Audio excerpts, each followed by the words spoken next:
Hey guys, it's Hannah and welcome back to the Dyslexic Reader. Today we are going to be talking about all the books I read in March 2020. And if you watched my last wrap up, I said that I probably wouldn't be able to read much in March because I was very busy. I had a lot of things on for work, travel, and also Animal Crossing came out, which was fantastic and has took up a lot of my time. But with the quarantine, I have found myself with a bit more reading time on my hands. So I've kind of taken in the challenge of reading a long series, which I'll talk about in a minute, which I started a couple of like a week into the month or whatever when it became apparent that I was going to be inside for a long time. So let's get through the first two books first, and then we'll talk about the She Wanted to Come With My Hand. Oh, my hair, and I can't get it cut, and what are we gonna do? So the first book I read was The Darkest Night, which is the fourth book in the Vision of Shadows Warriors fantasy series. And I really like this. I give it a 4 star. I think I've only give one book in the series a 3 star, and the other have all been 4. It is a fantasy series about cats.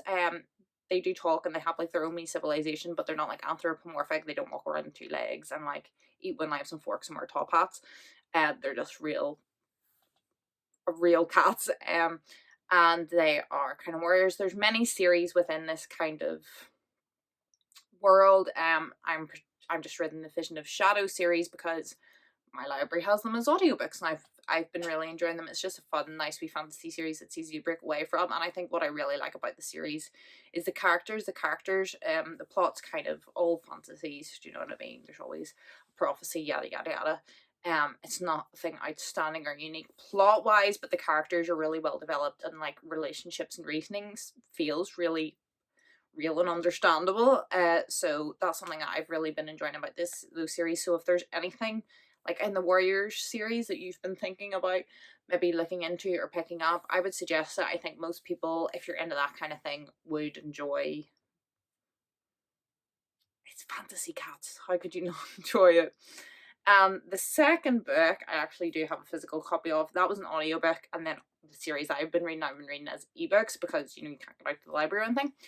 And it's The Obelisk Gate by M.K. Jemisin, and this is the second in the Broken Earth trilogy. It is fantasy, and it's about kind of like, I guess you would say like the word that I can never say,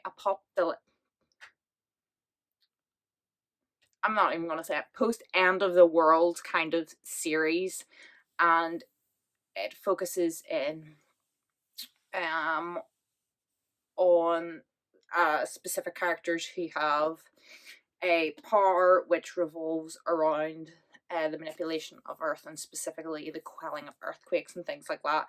And that's kind of like our main people that we're looking at. And it's unusual in that they're the people who hold the kind of magic powers, but they're seemed as a lesser, like people without magic powers are seemed as better. A lot of the time in fantasy series, it's like normal people, and then the magic power people are like the upper class who like rain down on them. And it's the opposite way around in this, and they're kind of treated as like lower worth kind of slaves, kind of freaks for having this magic power. And it's really interestingly written. It's kind of hard to get into. I would say if you've picked up the 5th season, which is the first book, I was like, what is this? It doesn't make sense. I don't like it. And then at like the halfway point of that first book, it switched, and it's really good once it kind of starts all coming together, and you're like, oh, I see what's happening now. Like it's like really exciting. So I really enjoyed this. I felt like it was a very good second book in a trilogy. I feel like a lot of the time second books in trilogies are fillers, and they're obviously there to set up so that when the final book comes, you can run through it and like get everything explained. You don't have to take these long pauses of like backstory and setting up, and that's the job of a second book, but it can be very boring. But I felt like there was plenty of action in this. We got loads of backstory. It set us up nicely for the end.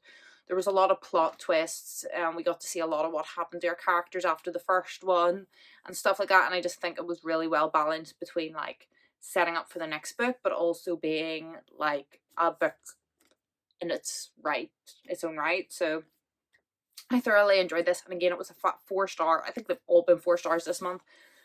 But with my new rating system, which is like a 1 0 to 10 kind of system, they've all averaged at the 4 star bracket, which I'll get up my call pile.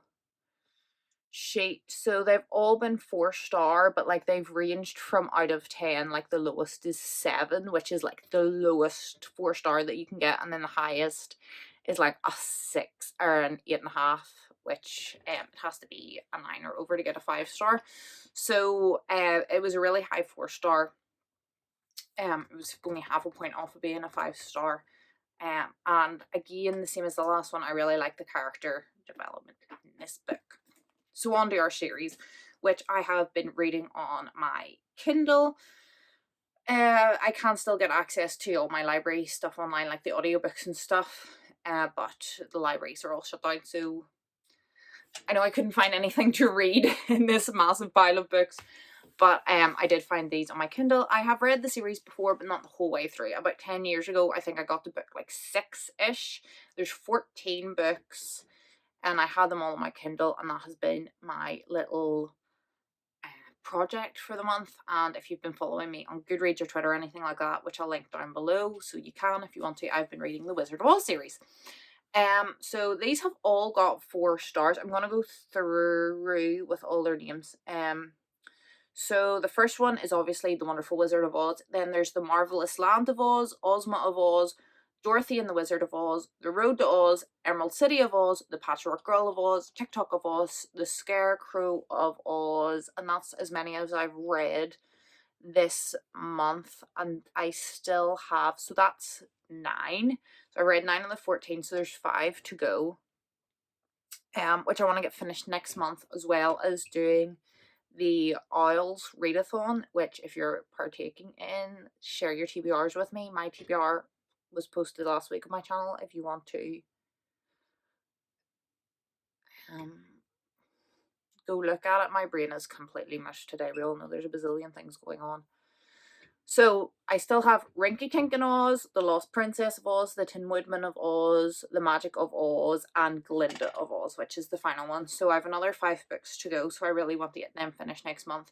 And I feel like that will have been something that will have been accomplished. And then I think I'll probably head on to another series, especially if this quarantine is still going on.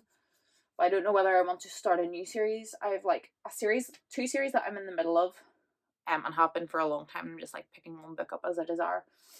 I've 3 series that I've never started, and I have 2 that I've read and I'm interested in rereading, all of various lengths. So I think I might do another series, either reread or new read, after this. Especially if I can get the audiobook to go along with the physical book, so I can mix and really get the most reading in my day. That would be great, especially with Animal Crossing out now. Audiobooks have been a godsend. So out of all these books, my favourite has been The Wizard of Oz, the first one. It was my favourite. The second one, which is The Marvelous Land of Oz, got the exact same score, which was 8.29, averaged out in CAWPILE, which is still a 4-star. And I think the first one had a better plot and better logic.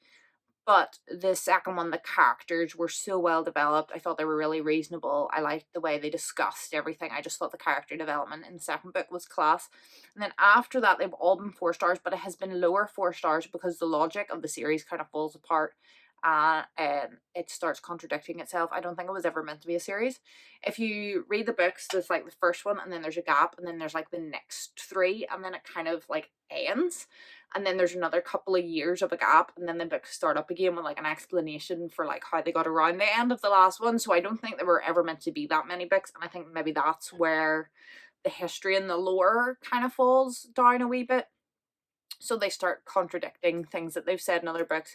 So I do have to mark them down on the logic, especially as it gets on and on and on. My least favourite, let's see, I have to scroll back to see which one, was The Road to Oz. So far, I just found it boring, to be frank. I only gave it a 6 out of 10 for the plot, which was the lowest out of those, and I gave it a 7 for the characters as well, which was tied lowest for that. I actually need to go back in. Let's see, I have the series up here on Goodreads. Sorry if I'm like knocking the camera when I'm trying to look at my computers, but it's really hard to, I find it, I don't know how to do a wrap up without a computer unless I like literally write it all out and just read it out of the book, and I don't plan it quite well enough for that. What was the road tools? Oh yeah, this one I thought was a bit pointless, and I think this was like the last one that, like, the first one was meant to be a standalone, but then they made it into a series. And then there was this one was like the end, and then they went on again, and I felt like it was all a bit weird. It was just kind of like a forced end, and I didn't like the nearly every book has new characters introduced in. I think they all have new characters introduced in them. And for the first couple of books, Dorothy, Tin Man are all like at the forefront, and then after that, they're just kind of basically phased out and they're referenced to and stuff, but they're not really one of the main characters. And new characters are like brought in for every book, but it's just set in like the world of Oz. But yeah, that was kind of the phasing out of them and the bringing in of those initial first new characters. I thought the characters were kind of undeveloped and forced. So I didn't really like that, but I have been liking the series as a whole. The enjoyment's been high. Like, I understand that it's not like the most fabulous writing, and as I said, there's holes in the logic and whatever else. And there's high fantasy series like that Broken Earth trilogy I've been reading. Like, the way the world has been written, so good, so coherent. Everything links together. All the timelines are like perfect and really well written. But there's a real enjoyment to this, and I found it like really relaxing, and every day I look forward to like a time when everything is done and I can like sit down and enjoy these. So I've been really enjoying that. So that's why I've been giving them all 4 star. I'm not going to say that they're the best kids books out there, but for enjoyment alone, I have been really, really enjoying them. And if it's something that um you've ever wanted to do, to read either the first book or the whole series, I would say do it. It's really interesting, and as someone who loves the movie, it gives a bit more backstory and stuff to the characters. And the movie's not bad. Um as far as the truth of the adaptation goes, obviously some bits of it are changed and like missing, but it's not, there's no like major changes to the main plot. And then that return, there was like, I used to love that as a kid. Is it the Return? The Return to Oz? It was like another movie that they done in the 80s. And I remember watching it as a kid all the time. It was always shown on TV. It was like the Return to Oz. It's kind of it's not really coherent to the books at all. It's like a mix of the third and fourth stories with the characters out of the second and third kind of mashed together. It's like an amalgamation of the next couple, like all kind of bits chopped and pieced and characters missing, and this person made bad, but they aren't actually bad in the books and stuff like that. But it's interesting. Uh it's an interesting movie. I'm not sure what they were on when they wrote it, but they were on something. So I'm just rambling now because I think we're all going partly insane. So I'm going to leave it here. I hope you're all happy. I hope you're all healthy. Please remain kind to everyone in these trying times. Things are not good, so please be kind and take care of yourself and self-care. And if you want to bum about in your jammies all day, that's okay. And if you want to get dressed up in your fanciest dress and put on loads of makeup and still not go anywhere, that's okay too. Just try to be mindful of yourself and what you need, as well as trying to look out for others, which is hard, but I think we can all put a little bit of effort in, and it helps us remain seeing ourselves as well. So hope you're all happy and healthy, and hopefully I'll see you in my next video. Goodbye.